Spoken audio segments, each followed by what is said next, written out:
Payg'ambarimiz Rasuli akram sallallohu alayhi vasallam tug'ilganlarida bedanani tuxumiday degan, bedanani tuxumiday uzunchoq qizil simon chandiq bilan tug'ilgan ekanlar.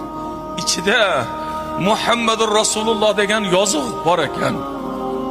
Payg'ambarimiz alayhi salatu vasallamni yoshlari katta bo'lishlari munosabati bilan haligi chandiq ham kattarib, payg'ambar alayhi salatu vasallam kiyim kiysalar orqalaridan turtiproq turar ekan.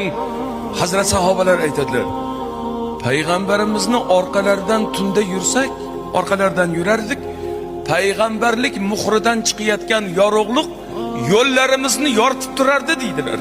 Panarga o'xshab haligindan nur chiqib turar ekan. Ketida aytadilar, Rasululloh sallallohu alayhi vasallam terlasalar durdek oqar edi. Gaplarga qarang. Terlasalar durdek oppoq narsa tushar edi.